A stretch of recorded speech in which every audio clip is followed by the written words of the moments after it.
Okay, guys, another reaction video to something CinemaSins, that's something Ghostbusters, and in celebration of Frozen Empire.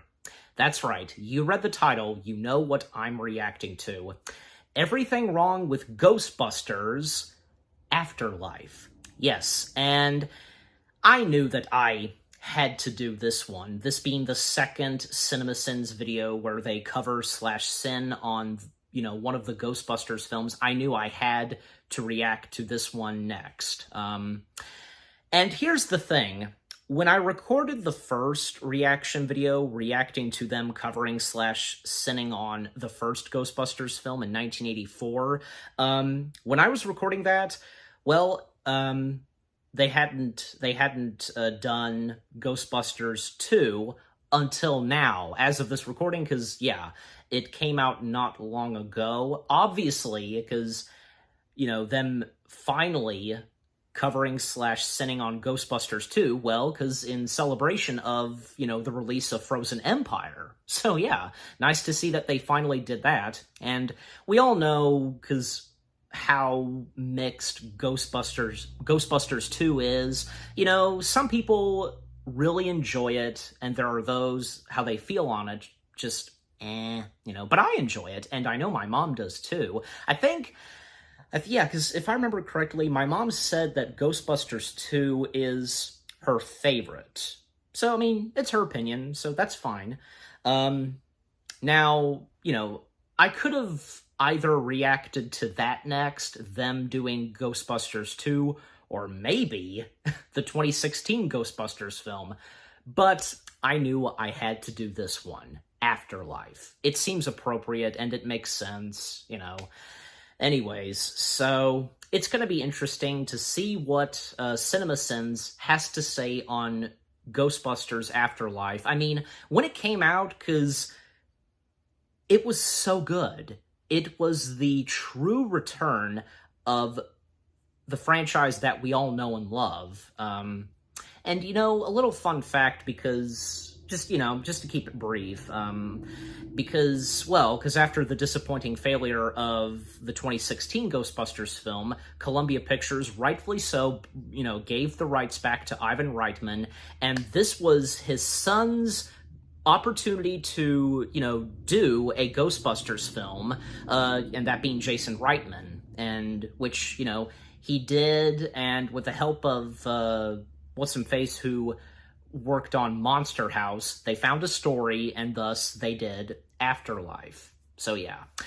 But anyways, so, again, I look forward to what CinemaSins has to say on Afterlife, and if they'll remove any sins. I mean, you never know. You never know what to expect with CinemaSins. So, but anyways, without further ado, let's begin. Again, everything wrong with Ghostbusters Afterlife in 21 minutes or less. Okay, starting in 3, 2, 1... Oh, wait a minute, the volume. Okay, there we go. Okay, now starting in 3, 2, 1, begin. Do you like Sins videos? Do you want 3 extra ones all in 1 week? Then go to patreon.com/cinemasins and sign up, because this year during Sin Week, every single tier gets access to 3 bonus Sins videos the week of April 4th, 2022. There are, of course, lots of perks. That calendar, I kind of... I've used those calendars before. Panel live streams and more. Only $3 for access to the 3 bonus Sins videos and more. Go for it. Sign up. Get snacks. Hype yourself up. Sin Week 2022, beginning April 4th. Are they still kind of doing it? Because, long since. Yeah. Spoilers. Duh. Yep. Okay. 52 seconds of logos. If this gate is closed, how did Egon get to the mine without already crashing through or opening it? Either way, this currently closed gate is all kinds of nonsense. I'm in a high-speed chase that requires all my focus and attention right now, but let me make sure that the classic Ghostbusters trap is still under the blanket that I covered it with. Yep, It sure is. I hope Ghostbusters fans are happy. Egon not only survives this wreck, he's able to run away from it virtually unharmed. Also, the evil spirit that just ran down a speeding truck is somehow slow to attack when Egon is on foot. It's going to go ahead and say that this character did not have to be Egon. This could have been Ray, or a new character entirely. How come no one in the room when Ghostbusters Afterlife pitch happened said, maybe having Egon be a part of the story will become problematic by the end is astonishing. Okay, now let me fish out my PKE meter, which, if you remember, detects ghosts when you don't know exactly where they are. But even though I know the ghost is directly outside, I figured I'd pull it out anyway. I hope Ghostbusters fans are happy. How does he even have time to hide this trap? The ghost was literally right behind it. Why is this ghost so shitty at his job? I guess this is one of the devil dogs from the first movie making a return here, but I'm trying to figure out how it got out in the first place. Later in the movie, we're going to see that Egon set up a security system around the temple to prevent Gozer and their minions from rising up. So when did this devil dog find a way to get out of that? How did Egon know? Just like I said, just did. Found a way. For what Egon was trying to do, but no idea how it got to this point in the first place. Now I will die very much the same way Sigourney Weaver got possessed in the first movie. This even looks like the same chair. What happens in this movie and the original movie aren't congruent at all, but here's a lot of the same Anyway, I hope Ghostbusters fans are happy. This poor family. The mom has to give her own son haircuts. Daughter is stealing power from the neighbors, and the landlord is about to evict him. What are they going to do to get out of this pickle? Her dad left her his old house in Oklahoma, and even though they don't get any money out of it, their living situation is no longer an issue. I was worried all those struggles were going to be a problem. Cool. And you didn't think to ask me? I mean, you just demonstrate zero aptitude for science. Got it. One department this movie did a pretty good job in was casting. Carrie Coon and McKenna Grace are so f***ing good, they trick you into thinking you're watching a quality film. They are good. And there we go, a sin removed. So wait, she was officially named in the will to receive this house and didn't even get a key for it? Symmetrical book stacking, just like the Philadelphia mass turbulence of 1947. This place is built on a fault line. Then how are all those books still stacked up so neatly? It's okay, at least we're only here for a week. Give or take. She didn't tell them until now that they're getting evicted from the apartment? Why? I'm Janine Melnitz. We spoke on the phone. I'd just like to know how this meeting was arranged. Come out to the house, Callie. Good to see her. That's the first one we see. All the business affairs straightened out in the middle of nowhere. Also, you won't know that I'm coming until after you've broken into the house. I know that doesn't make sense, but that's exactly what I just saw on screen. I can't believe a place like this still exists. I know this is a more old-timey, classic version of the drive-in restaurant, but the fact that Sonic exists negates the validity of this observation. My name's Trevor. Trevor, you f***ing rascal. No one knew your father. Well, I'm sure he'll be missed. Nope. This f***ing lady. Yeah. Ghost Egon is a dick. You couldn't knock something off that didn't require cleanup afterwards? Ghost teasers. Instead of asking herself, why did this pawn move in the middle of the night, Phoebe makes the worst decision she can possibly make and plays chess. It's great. It's called Cujo. Imagine Beethoven if he contracted rabies and just started mauling children. I was about to send this teacher for showing the class Cujo, but then I remembered my school showed us the original Pet Cemetery in 6th grade. Anyway, I should send this Beethoven reference, not just because it's a cheeky in-joke. Paul Rudd was good in this too.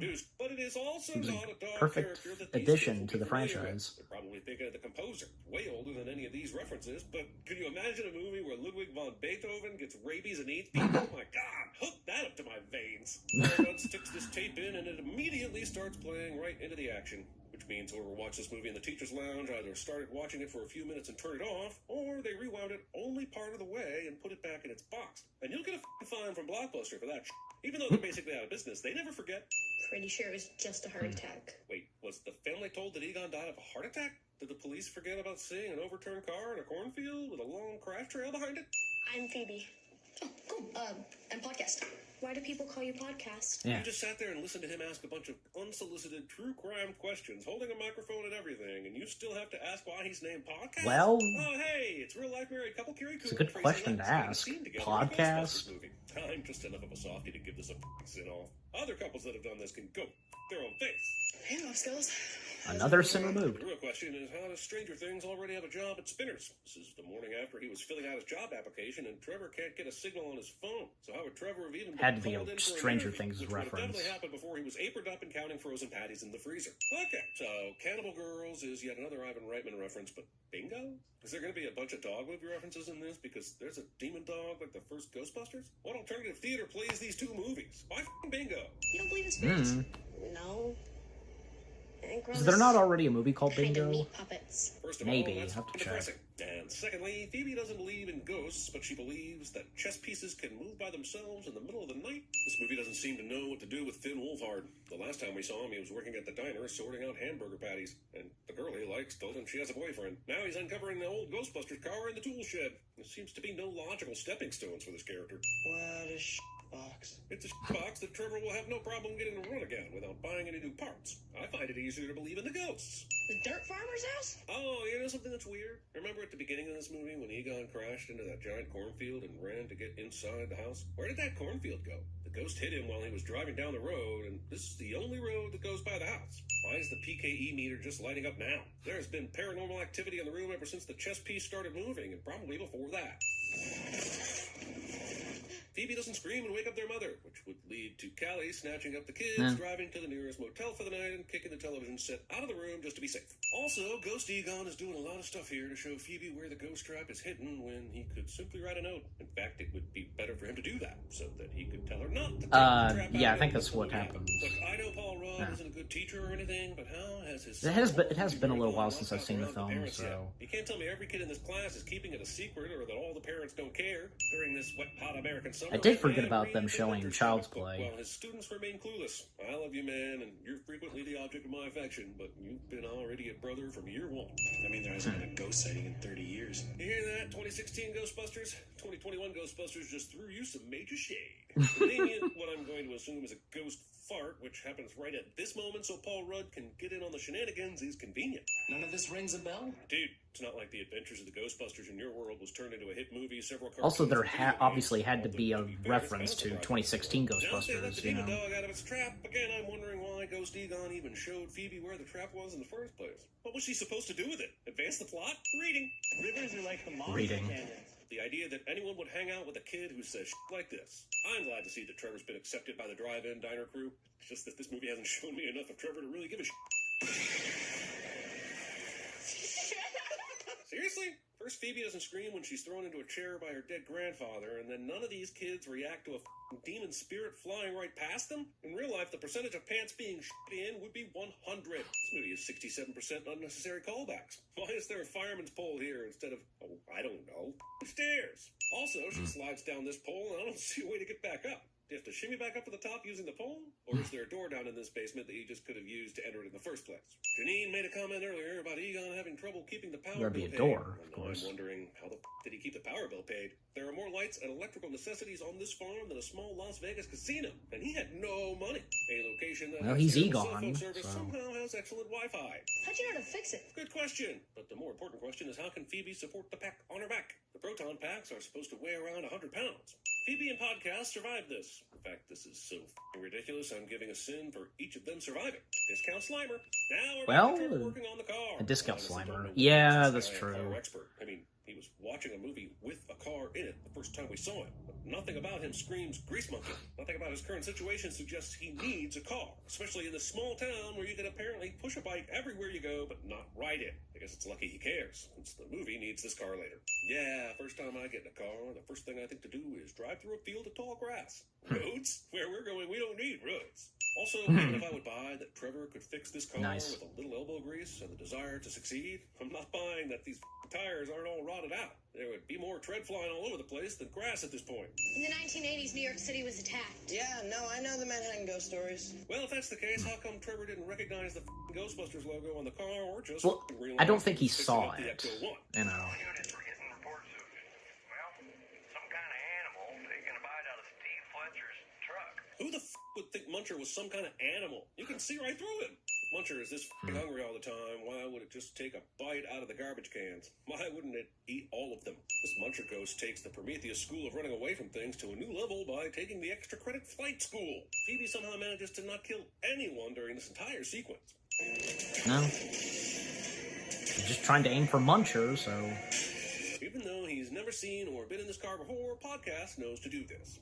So, are there any cops in this town? You'd think they'd have been alerted since there's a ghost. Eventually, you know, broad daylight in front of everyone and kids driving a Cadillac through the downtown corridor.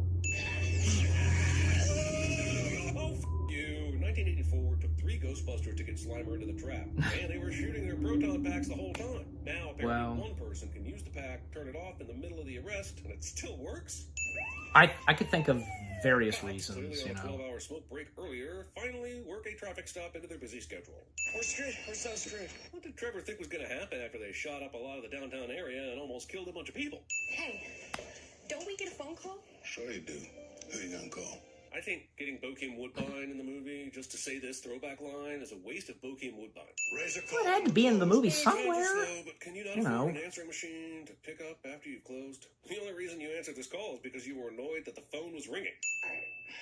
Calling about Egon Spangler. And now I will wait for an interminable amount of time so that you can react to that instead of me just getting to the point. What happened to you guys? Oh, well, look, when we started, busting ghosts was a gas. Ray knows that Phoebe is in prison and yet still thinks she and the movie have time for this. And things got slow, hauntings got thin. Yeah, isn't that weird that hauntings got thin? It's like the entire ghost world is dictated by this Gozer crap, or that Vigo guy in the second movie. You'd think there'd be plenty of ghosts from various sources looking to haunt everywhere in the world. Of course, then we'd be subjected to Ghostbusters International, and I'm still trying to Eternal Sunshine that MIB movie out of my head. Winston went into finance, he worked hard, coined a fortune, and I'm here. And conveniently still have the old phone number, so the rest of the events in this movie can take place. He got spooky, freaked me out.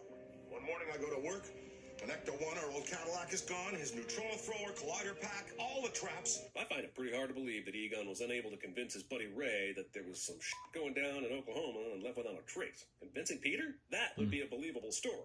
We caught a ghost tonight. Dirt farmer's family. Seriously, did no one see that fucking ghost that was flying around town? And Yeah. All right, you guys. Remember that. Yeah, you got it. Gary makes light of Callie's kids getting arrested and probably almost killed, and yet he'll still probably get a second date. He's not nuts. Well, then he's an asshole. Welcome to the family. I know Dang, Callie has a girl. lot of shit to work out, but why would she say something like this to her daughter, who's clearly troubled by all this? This movie wants you to think Yeah. that Callie is a really cool mom, and maybe she is at times, but she sure as isn't here. No. Why do they have teeth? How do they have teeth? Other than sheer nostalgia, I guess they toy just sales, do. why would anything cause the marshmallows at a Walmart to become an army of Stay Puft Marshmallow Men? The spirit that flew into the Walmart is one of the demonic hellhounds. Why would it want to create miniature versions of the thing that only existed because Ray accidentally thought about him in the Okay, first movie? how are Particular the You know, how is this super not marshmallow, at it's like stores? Gremlins. Stay Puft Marshmallows, you know what I'm Jack Sparrow saying? stated How's that it. not It's exactly as how is that simple not a as real little product as of now? elderberries and product placement. See this s'more? You want some more? We'll feed it to you in this It could be if it wanted to. Hellhound just happening to run into Gary so that he and Callie can get it on later is the coincidence of the f***ing century. Jesus Christ, this store somehow has fewer people inside it than the one in career opportunities. And there isn't one Jennifer Connelly to save it. Does podcast have parents? I'm assuming he does. Why would he still be allowed to hang out with the 2 kids that almost got him killed f***ing yesterday? What exactly is happening here? I can only think of one way for us to find out. Yes, we will walk to the mine that is the likely source of the ghost activity and go there without one single weapon to take them on. Are you sure you don't want to contact Ghost Granddad and maybe get some pointers on creating a proton pack ghost trap thing? First off, the Ghosters predicting 2021 is some bullshit, because the only reason this happened is because Egon showed his granddaughter where the trap was when he didn't have to. Secondly, you're basically predicting years where everything is going to fail, correct? Well, I say in 1984 we will rise again, only to put 2021 there, knowing something must get f***ed up in 1984 for 2021 to be a reality. Third off, this movie thinks that the next rise of Gozer will be in 2134, making all future Ghostbusters vulnerable to some vicious sinning when they inevitably bring them back up in the next 5 years in another plot.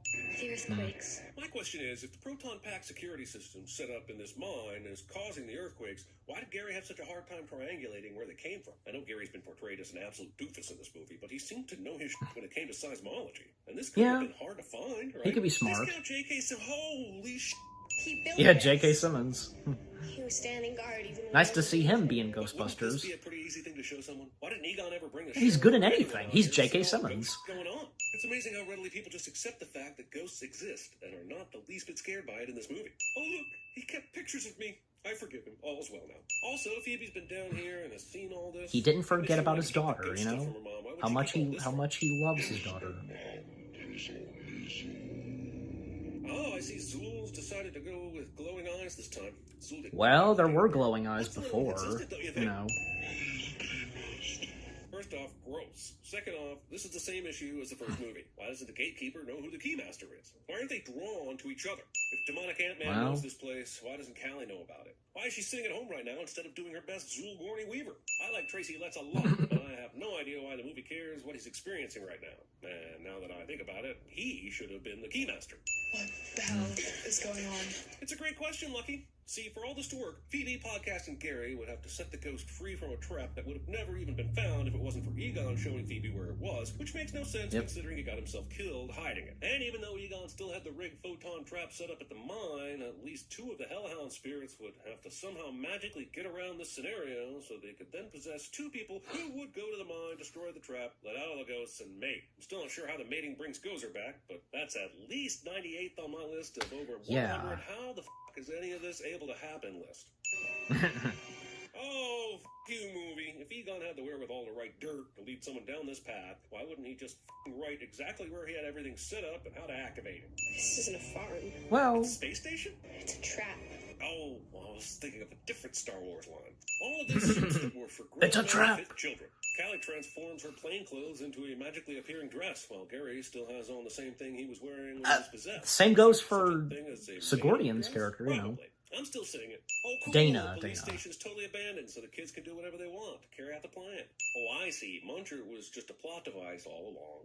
Oh, kid, they have a Stay Puft Marshmallow ad on a liquor store. It'd be quite the Easter egg if they hadn't done that Walmart scene 15 minutes ago.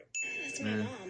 And it's lucky as they got here in time to see her before she transformed into a dog. Otherwise, with the plan that they're implementing, they'd have a 50-50 chance of getting Paul Rudd back instead. And now that I think of it, if they had to guess, that would have been a better movie. Also, didn't you already know that she'd be here? The surprise for you would be Gary, the teacher who shows you horror movies in class.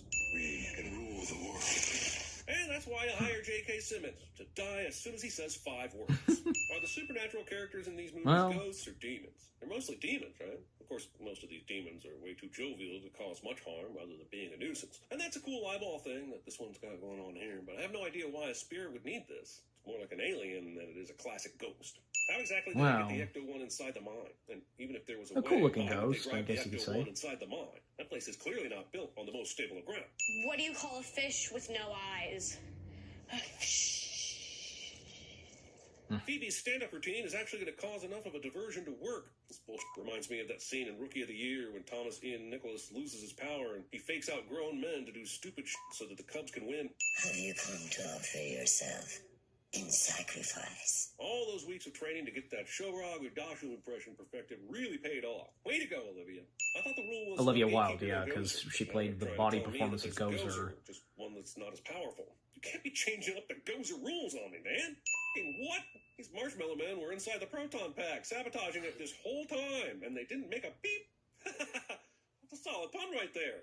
Let me start over.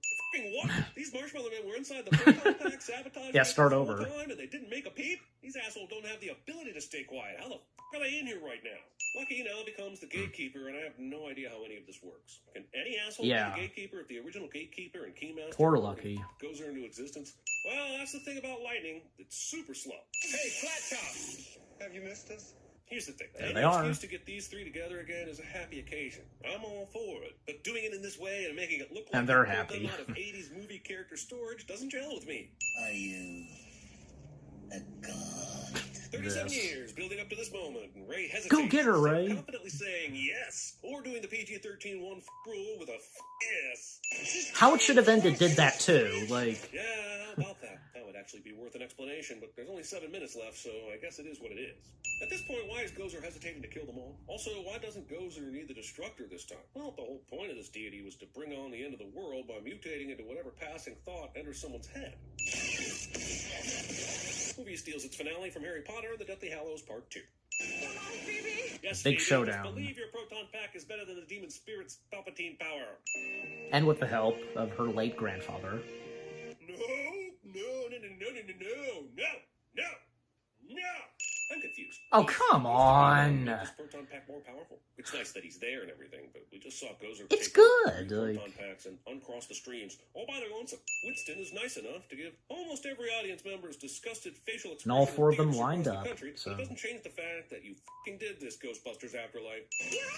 And everything still works even though it's got marshmallow shit in all of the crevices. This works.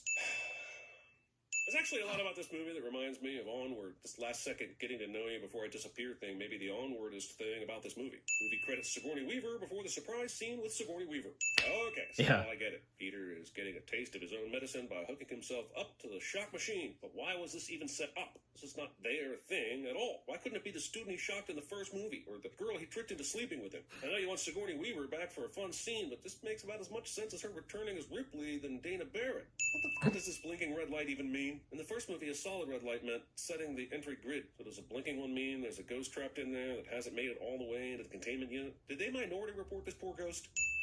Well, that means something, and 180 sins. I collect spores, molds, and fungus.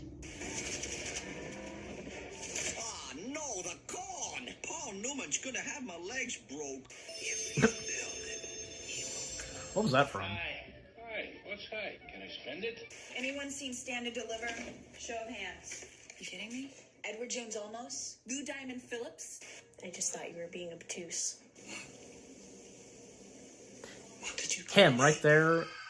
He was the body performance of Egon. You do that again, I'll shoot you myself. What are those holes in the wall? I see mom hole? It's my mom.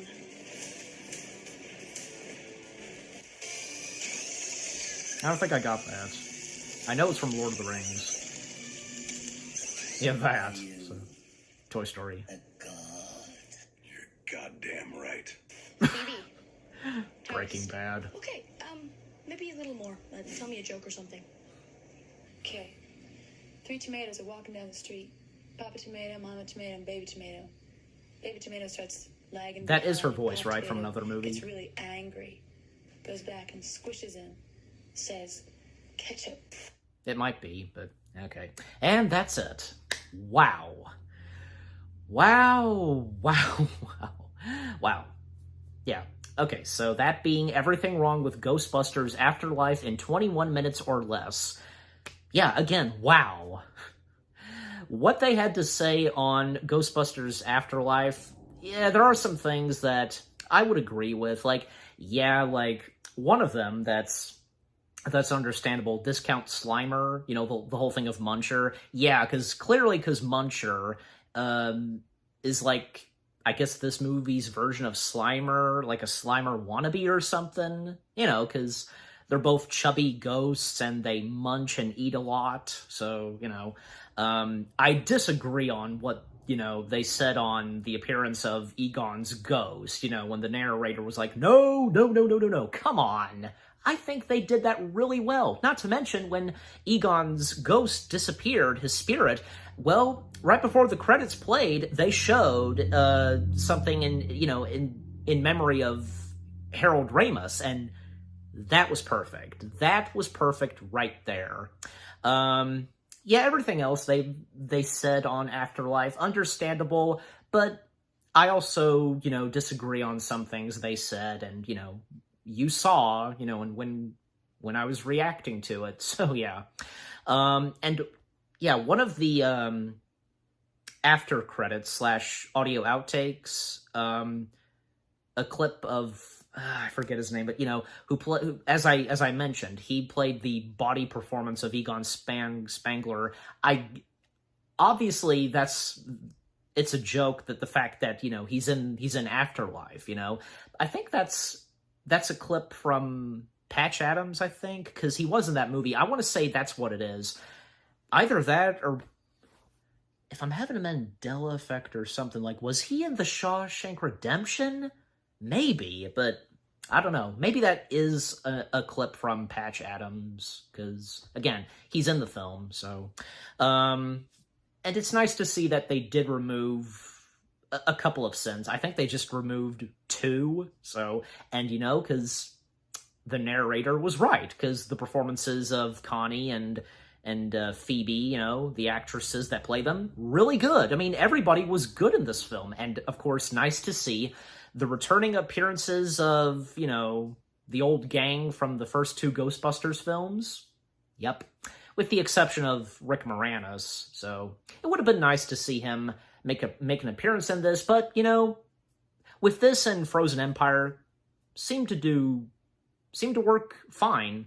without him making an appearance. So, I mean, the question is, like, what has Lewis been up to? I mean, he did become a Ghostbuster at the end of the second film, but what happened next? I mean, I were to guess he probably stepped down from being a Ghostbuster, but I don't know. And if Dan Aykroyd and anybody else involved in Ghostbusters ever said anything about that, if they've established what happened with the character of Lewis. So it would be nice to know. So, and like I said early on, how is the fact that the Stay Puft Marshmallow, how is that not a product already? It could be if it wanted to. I mean, heck, there was the Slimer drink, I want to say, you know, the Ecto Cooler. That was a very popular thing, and I think it did come back at one point, and if it has not already come back because of Frozen Empire, I don't know.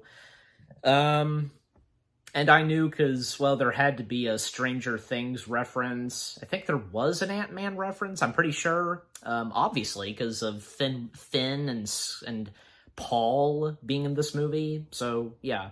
And, again, about J.K. Simmons, well, he's J.K. Simmons. He's good in anything.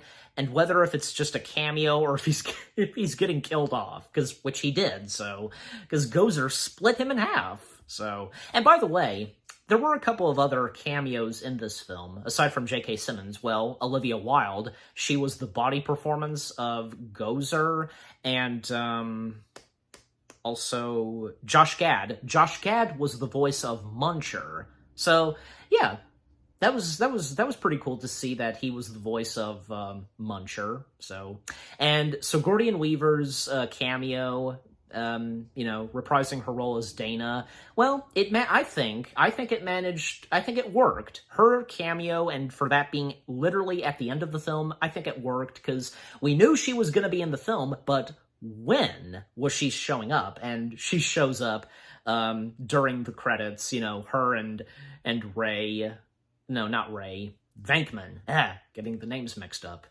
And not to mention, during the credits, they also had a clip. They played a clip. The film played a clip of that was deleted from the first Ghostbusters film. It was between, you know, Anna Potts and Harold Ramis, their characters interacting. It was a scene that was shot for the first Ghostbusters film, but obviously it got cut, and, well, it found its way in Afterlife. So, nice to see that be in the film, and, you know, seeing Egon Spangler and hearing his voice, and, you know, the last scene where, you know, the Ghostbusters return to New York, and the red light is shining, you know, and, well, clearly, because, you know, hinting of another Ghostbusters film in which, you know, Frozen Empire.